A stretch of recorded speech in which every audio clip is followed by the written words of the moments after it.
Mwaramutse, hari umuntu agize komene ngufi avuga ati kuri rya ntuzeye irya classification y'ibihugu biri unhappy donc batanezerewe. Hari umuntu acagira classification ntuzeye komene avuga ngo abazungu baza ngo ko Burundi ari muri gihonomu. Jewe nibaza yuko d'abord ajya ma report ntabwo akoreshwa n'ama emotion, harimo kwibaza no kumenya bakoresha ama critère novuga ari bien défini. Muri iyo iya mbere niyo bita GDP, Gross Domestic Product, donc produit intérieur brut, GDP per capita. En fait baraba buri muntu amafaranga akorera buri musi dufate canke buri kwezi canke ibintu nk'ivyo. So uravye nko mu Burundi dufate nk'umuntu ahembwa amadolari 100, ugaca ugenda mu kindi gihugu amadolari 100 bayahembwa mu isaha imwe, amasaha abiri peut-être, ari nk'umwarimu neza yuko canke nk'umu electricien w'umuplombier iyi dolari 100 aragiye gushaka kuyakora mu isaha imwe, ugumva ne bayakora mu masaha mu kwezi, urumva utangura ivyo babishiramwo.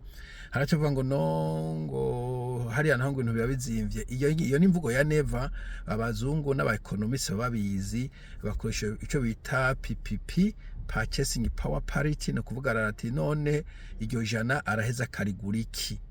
Okay, ijana ry'amadolari mu bihugu vyinshi uragenda ugasuma ugataha, donc akoze isaha imwe amasaha abiri arasuma ibintu bitabika kabitahana. Muga mu wundi ufashe umushara w'isi w'ukwezi ukagabura n'imisi yakoze ukagabura n'amasaha, nta kintu na kimwe wogenda kugura mu isoko. Mugabo ngaha urashoboye kugura gufata amafaranga y'isaha imwe ukagenda ukagura inkoko zingahe, ukagura ibintu vyinshi ushobora kurya bihagaze neza, canke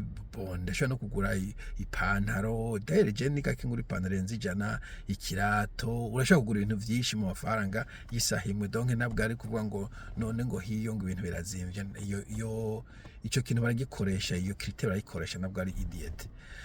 Hanyuma bagashiramo nka corruption nk'akarorero, kuko urumva nka corruption kenshi na kenshi ituma abanyagihugu bagira umujinya, burya nuko batabivuga. Umuntu iyo agiye kugura ikintu passport y'ibihumbi 3, ibihumbi 300 bikamusaba miliyoni, kameme ntataneze wese tuko bayagiye kuyagurana cyangwa kuyasaba canke ibintu nk'ivyo ntayaba afise.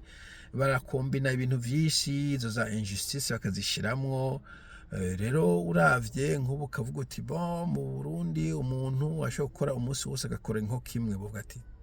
seriously umunsi wose akawukora agatana inkoko imwe? Yego, ahubwo nayo nabagize Imana inkoko nabonye umenga ni ngindi kwikumbure ukora. Canke ati mu Burundi nk'ubu unibeje nkavuga nti sepa bijya bintu president yavuze sivyo canke ikindi kintu ndashaka guca mfungwa. Ati seriously ivyo birashoka? Donc umusanzwe hamwe ibintu vyinshi amadone aja muri rya happiness index ni vyinshi bijamo, mugabo barabitohoza. ariko kandi nakubwire ko abantu benshi umuvanye aha muri bihugu ukamushira i Burundi karakunda abantu babayeho, ni kuvuga ko ubuzima bugoye mu vy'ukuri. Gihonomu ni no ko ari exaggeration kubera ntawe uzigiye ko hameze, mugabo ntiravuga ko ari hera. No mu cyongereza giye bavuga ngo hera, no ko ari hellish. Et surtout udufata ukuye umuntu average asanzwe ngaha, dufate nk'umwarimu wa primaire ukabuca umujana kurangira n'umwarimu wa primaire abayeho muri rural muri gihugu muri intérieur yo mu Burundi, iyo kumigwe baza epone. Sinzi ko muze kumva ntuzeye harimo pasteur ngo yagiye kwigisha hanze, boyonist wa yagiye kuvuga ubutumwa hanze, hanyuma aja kuvuga ubutumwa muri kindergarten muri Sunday school abana bato abasigurira ibirometero agenda n'amaguru. Abana bararira bacatahamura bwavye ati ntibishoka kujya muntu yaragowe, muvuge muteranije amafaranga azoshikagura imodoka. Aho rero hari kilometero kumbure 2 uva aja hariya kwino birometero 2 uri force kubigenda n'amaguru. Hamwe abantu batambuka, mugabo javuga yuko ndakwa akaroro k'ikintu abarundi muba mwaramenyereye, mugabo kibye umuzungu mukama kigongo seriously you know. So kera tubwe hari abantu wasanga atabirato bafise, akanira aheza primaire atakirata afise, agura primaire ikirata giye muri secondaire, nayo nahige bagenda bambaye za yebo mugende ko bavyita, akagenda yambaye ikirato giciriritse c'isandari ijyambe yambaye nk'ubyo muti yarabuze ikirato yambara kugeza arangiza secondaire, utakirashobora kuronka. Ati yes, mukabanyego umubwiye ko sepa mu nzu ata frigo ihari, nta frigo none inyama bazibika gute? amata bayabika gute ese bajya ka ice cream ivyo umubwiye ko ivyo nta n'ibihari yovuga ati come on man niba rimwe igihe abazungu bavuga ngo turiko turababesha bavuga kwanza higiye bavuga ati no you making things up hayaga ngo uri kuremvanta iyo babwiye amasituation wabonye canke uko amasituation mwe bavuga ngo uri kuragizagera quelque chose comme ça kubera bidama they cannot think ntibashobora kwiyumvira ko umuntu abayeho mu buryo nk'ubwo so nivyo nakubwira en fait ntabwo babibeshe iyo bafashe ko ari gihonomu kuko ubuzima bwo baba buhagaze neza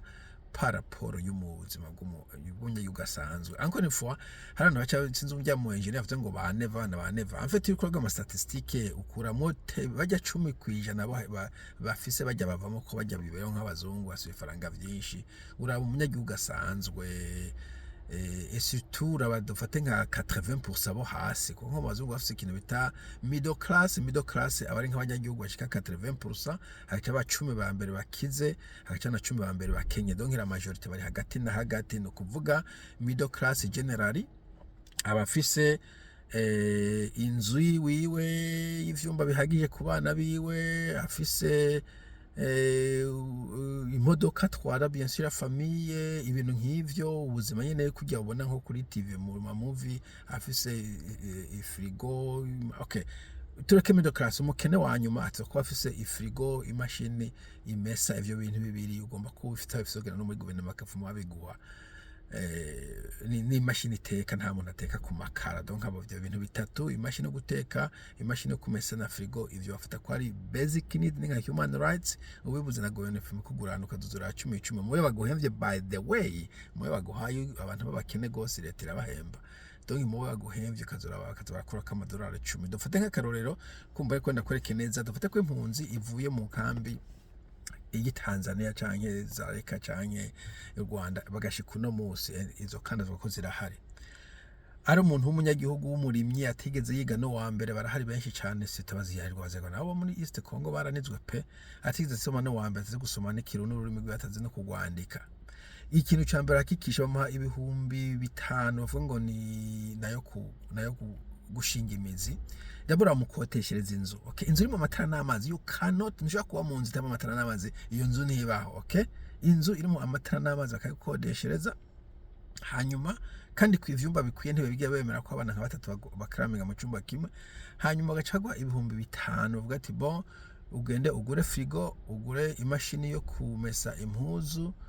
ugure ibintu bitatu amfete na okay stove mu mazu yose mu stove okay stove by the way stove ni bita chattels ni ibintu bigomba shaters nzi ko mu cyo ni ibintu bigomba kuba biri mu nzu bimatanye n'inzu nguko uvuga umuryango okay nta nzu ushaka gukotesha itarimwo stove electric cuisine electric okay iyo nta muntu ayigura uyisanga mu nzu okay nk'abantu bazisanga mu nzu so muri ivyo bitatagura stove ntibirimwo abari ifrigo washing machine pakintu cyo gatatu n'iki bakunze ko televiziyo ivyo bintu bitatu frigo washing machine televiziyo ibyuma biva vyibanze hanyuma nyuma ugacushira ko imashine kumbura gukubura yo gukata ubwatsi seroroka ahuba nyuma ibikoresho byo muri cuisine impuzu zo kwambara biki mugaragara ko umuntu wese kujya imyaka 5 imyaka 18 bamuha 5,000 muri nka famille ubushaka usanga bikwiye nka 10-15 vyugira mugure ivyo bintu vyibanze vyugira mutangure ubuzima bwo kuba bagaca n'amafaranga burindwi abahagije ko mutosonza mugabo kandi ntabwo mugura mu nk'imodoka mugafata yuko electricité muzoyiriha amazi mukayiriha internet mukayiriha hanyuma mukajya bibaye ivyo umva vyita ivyibanze mvanje kuguha akaro ko umuntu w'impunzi ashitse uno munsi atigeze atanga nikore na gatoyi bahakikisha ko ivyo bintu babimuhaye biri ngaho vyicaye akazi agakora inyuma y'umwaka y'imyaka ingamaze kumenya icongereza n'ibikini bikimuga nta muntu abari kamwihutisha so ucyura bavuga ko umuntu ashobora kurima akongera akigisha ku murango ku mugore akaja kurima mugabo akaba adashoboye kuronka frigo mu rugo rwiwe canke televiziyo nziza canke imodoka ico givuga ati come on so yeah what's the standard yadusize burya ntuzubone baduklasifia ngo nugwanko ahubwo ubiravye neza nta na classification twari dukwiye kuronka, nta bagomba kudukarasa muri ntuzeye muri section imwe. Ni nk'uko sepa uvuga ngo reka nje gutondekesha inzovu n'ubunyegeri ndabe ikiruta ikindi, ntabwo bushyira muri classification imwe, bimwe bireshya mu gwabende kwavyo. Ni cyangwa reka ndabe ngo amakinga ngo n'amaferari ngo ikiruta ikindi gisumba ikinyarwa kusumba ikindi. Amakinga agomba kuba classifié mu makingo kwayo, hanyuma imodoka ukwazo, ndege ukwazo, kuko ni deux classes zitandukanye of vehicles. Anyway, mugire umunsi mwiza.